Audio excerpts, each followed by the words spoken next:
ELO was invented by this guy, a master level chess player who developed the system as a way to rank chess players.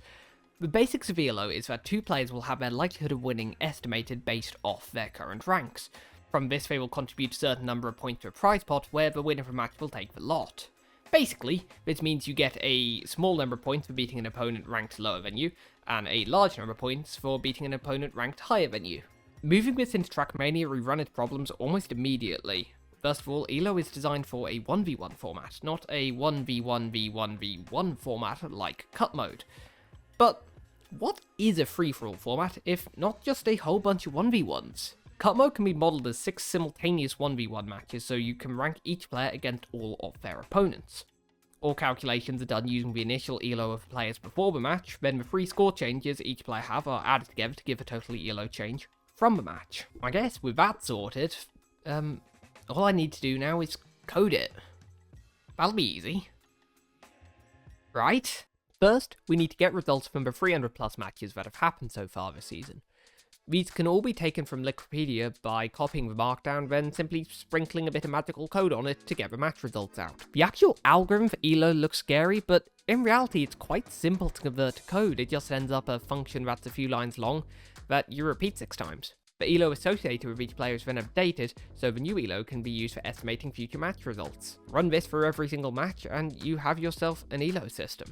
Of course, there are lots of issues and bugs. At one point, Bai was the highest ranked player in the world, there were multiple Richies and Acrozas everywhere, some ELO went missing, which wasn't good. I was able to fix all of these by simply quadrupling the size of the codebase, filling it with all sorts of validation and databases. No one cares.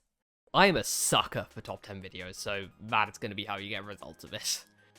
First up is Melio, who has had a number of good results this season, and honestly could have found themselves higher on this list had it not been for an unfortunate 4th place in the final of LAN ETS over in Montreal, which knocked almost 50 points off his ELO. Next up is Melio's one-mode teammate Epos. He was pretty dominant in the early phase of the season, and after the May Monthly Cup, Epos was sat at the top of both the official leaderboards and this ELO system. However, having not played any events since Comic-Con Baltics, others have caught up and overtaken him. Wizzy is the only player on this list to have actually never made the grand final of a homologated event. He's instead benefited from kind of feats of giant slaying, such as beating Pachita Paco, Epos and Tween at times where they were all sat near the very top of the ELO table. At 1300 is Wizzy's wild teammate Stoofs. The Dutchman having had a great season so far, winning Comic-Con Baltics and reaching the finals of the May Monthly Cup. A mediocre performance in the Game Award Cup though, and no activity since has stopped him from keeping the spot he once held at the top of the ELO rankings. Mime kicked off a very successful campaign with 2nd in the Playzone LAN and a perfect run to the finals in Comic-Con Baltics. His ELO dropped briefly from the Game Award Cup, but has since recovered thanks to a podium at the most recent event.